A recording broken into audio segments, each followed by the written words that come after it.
Hai semuanya, selamat datang di YouTube channel aku. Terima kasih ya yang udah mampir ke channel YouTube aku. Semoga video kali ini bermanfaat. Oh ya, di video kali ini aku bakalan ngevideoin pas aku declutter barang-barang di kamar tidur anak aku. Kenapa sih aku harus declutter barang-barang yang ada di kamar anak aku? Karena aku ngerasa itu barang-barang di kamar anak aku sudah terlalu banyak dan sempit. Jadi di sini aku bakalan declutter semua barang-barang anak aku yang sudah nggak kepakai. Jadi beda ya antara nggak guna gitu, nggak keguna sama yang nggak kepakai. Kalau yang nggak guna mungkin 20% dari 100%, tapi kalau yang nggak dipakai itu 70% dari 100%. Jadi sekarang semenjak aku belajar hidup minimalis, aku stop membeli barang-barang yang tidak aku butuhkan lagi. Begitu juga dengan anak-anak. Makanya sekarang waktunya aku untuk declutter barang-barang anak aku yang sudah nggak dipakai lagi.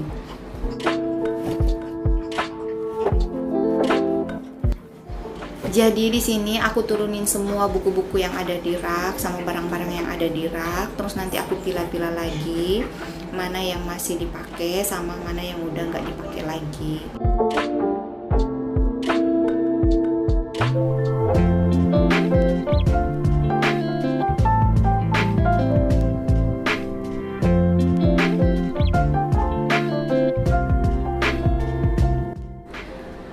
Oh ya, mungkin sebelumnya aku jelasin dulu ya decluttering itu apa. Jadi decluttering itu merapikan rumah dengan mengurangi barang-barang yang tidak diperlukan lagi. Karena aku udah memutuskan untuk belajar hidup minimalis, mau mulai hidup minimalis gitu mulai dari awal tahun ini. Jadi decluttering adalah salah satu proses penting dalam memulai hidup minimalis itu sendiri. Di video aku sebelumnya aku sudah menjelaskan alasan aku ingin memulai hidup minimalis juga. Jadi jangan lupa dinonton juga ya. Terus proses decluttering ini tuh nggak mudah, banyak drama banget. Apalagi kalau barang-barang yang punya kenangan tersendiri. Pasti ada acara mengenang sampai nggak sadar kalau waktu udah habis di cuman ngingat-ngingat barang ini dapatnya dari mana gitu. Nggak heran kan kalau sampai sekarang belum selesai juga aku decluttering barang-barang yang ada di rumah aku. Ini nggak semudah yang terlihat di video aku ini. Buat decluttering kamar aja yang kecil ini aku seharian penuh. Jadi kalau aku ngerasa beres-beres rumah tuh nggak ada habisnya dan mulai ngerasa jenuh, aku mulai lagi ingat gitu Marie Kondo, wanita Jepang itu loh yang dikenal keahliannya berbenah. Banyak hal yang bisa aku pelajari dari Marie Kondo, khususnya metode berbenah Komnari. Beliau bilang untuk memulai decluttering kita harus kuatkan tekad untuk merapikan dan luangin waktu khusus untuk berbenah. Udah gitu, kalau mau rapiin rumah juga jangan setengah-setengah, harus sekaligus. Di sini aku udah pisahin barang-barang yang masih dipakai, terus aku lanjut menata rapi lagi ke rak. Setelah bagian rak buku sudah beres, aku lanjut beresin mainan anak-anak. Oh ya, jujur nih, walau awalnya berat melepaskan, tetapi dengan berjuang jadi lebih lega banget. Aku akhirnya paham dengan konsep memiliki barang sedikit lebih baik daripada punya banyak barang. Dan ternyata tanpa mereka, tanpa barang-barang itu, aku dan keluarga lebih bahagia. Mungkin sambil nonton video aku lagi beres-beres atau decluttering di kamar anak aku sedikit cerita gimana sih awal mula aku tertarik mulai belajar hidup minimalis dan pelan-pelan mulai menerapkannya. Jadi beberapa bulan yang lalu, sekitar awal tahun 2021 gitu, aku baru mulai mengenal hidup minimalis dan declutter. Rasanya senang banget. Sempat nyesel juga sih, kenapa sih nggak dari dulu aku tahunya, rasanya kok terlambat banget ya. Tapi setidaknya sekarang aku sudah tahu dan harus mulai menerapkan.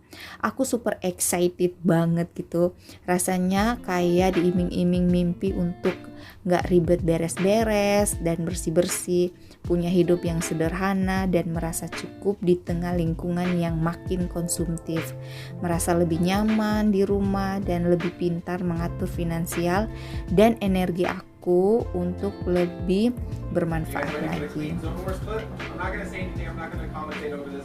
Oh ya, ini anak aku yang cewek, jadi dia tuh baru bangun tidur terus langsung mau nemenin aku di cluttering gitu. Jadi ya udah, aku ditemanin sama anak aku, jadi lebih semangat lagi.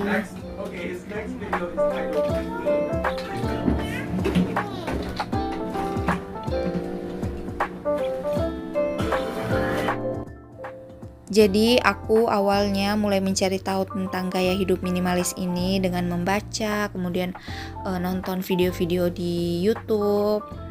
Setelah aku merasa tertarik gitu, seperti yang aku cerita tadi, kok terlambat ya, kenapa baru aku tahu sekarang. Dan setelah aku pelajari, terus aku ingin mencoba, rasanya gaya hidup ini baik dan patut diupayakan untuk keluarga aku lebih bahagia. Terus aku juga mencari tahu nih, alasan besar apa sih yang membuat aku hidup minimalis. Aku harus buat alasan besar yang membuat aku atau memotivasi aku lebih semangat lagi untuk memulai hidup minimalis. Kemudian setelah merenung beberapa alasan yang membuat aku harus hidup minimalis.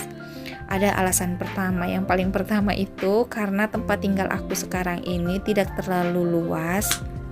Kemudian aku tinggal berempat bersama keluarga. Aku tinggal bersama ada suami dan anak aku Hazel dan Hanesa. Kami tinggal di tempat yang tidak terlalu luas di daerah Jakarta. Jadi berbeda dengan tempat tinggal kami sebelumnya, lebih luas di daerah Makassar. Punya beberapa kamar dan ruang.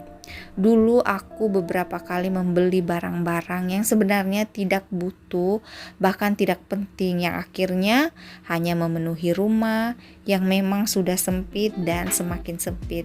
Kayak di video aku ini, kamar anak aku udah sempit ditambah dengan barang-barang aku lagi yang banyak, barang-barang yang memang gak terlalu berguna ya, bahkan gak dipakai. Aku tumpuk semua di kamar anak aku. Aku mulai mengurangi sifat konsumtif dengan mengurangi membeli barang yang tidak aku butuhkan, tidak keluarga aku butuhkan, dan memisahkan barang yang tidak penting untuk disumbangkan yang masih layak dan membuang yang sudah tidak layak.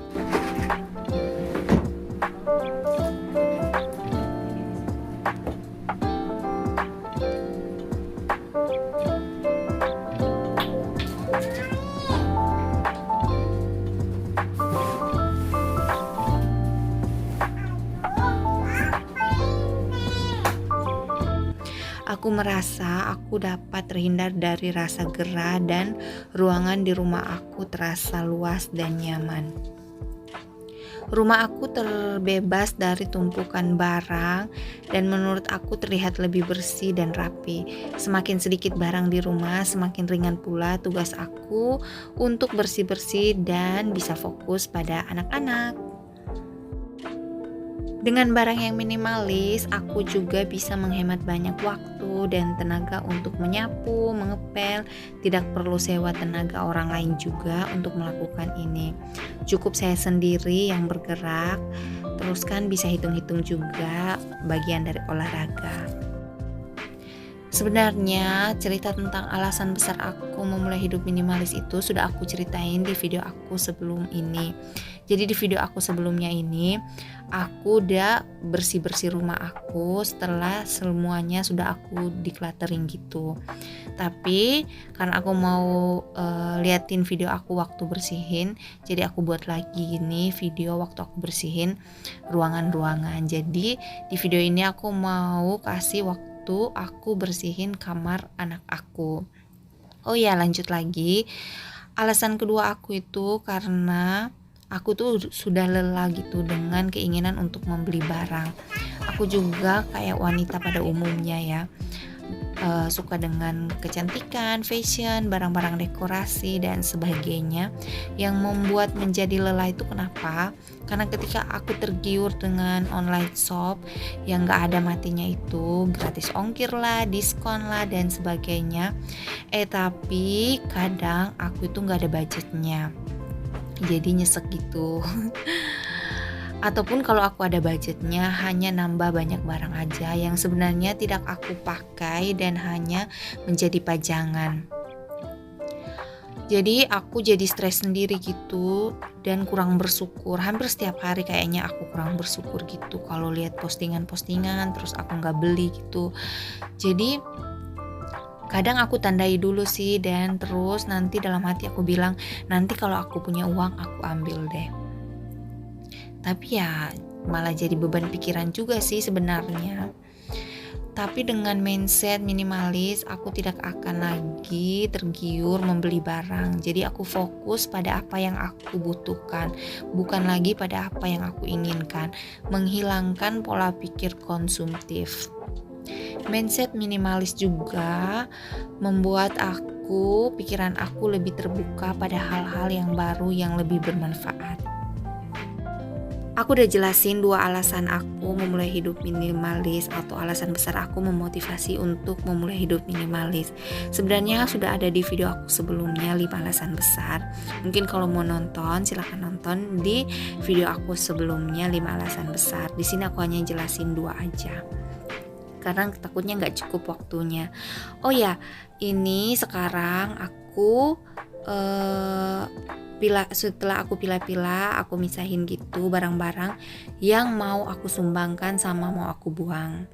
Ini dia barangnya lumayan banyak, bukan lumayan lagi ya, banyak banget barang-barang yang ternyata menumpuk dan tidak berguna selama ini yang ada di dalam kamar anak aku.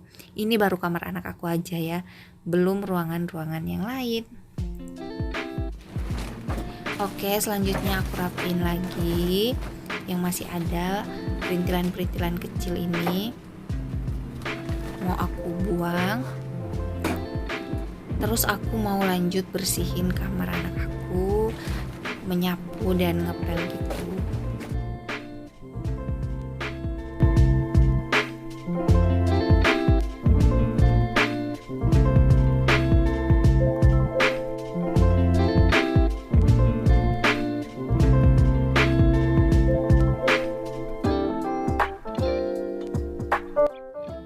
Sambil aku bersihin kamar anak aku, dalam hati itu aku bilang, ya ampun, ternyata kamar anak aku luas juga.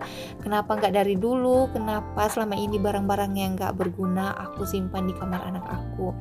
Jadi ruangan mereka untuk bermain selama ini dikasih untuk ruangan untuk barang-barang yang tidak berguna.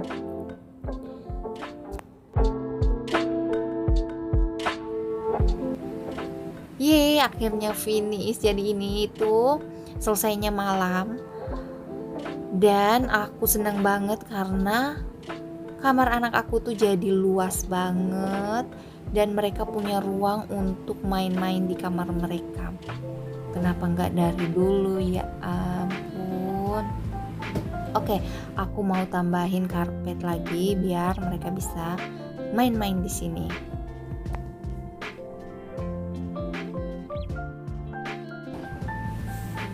Tapi percaya atau tidak, dengan gaya hidup minimalis, aku merasa lebih bahagia. Dan yang pasti, kalau suasana hati aku bahagia akan menular ke seluruh anggota keluarga. Oke teman-teman, terima kasih ya. Sampai di sini dulu video decluttering kamar anak aku. Semoga video ini bermanfaat buat yang nonton. Terima kasih.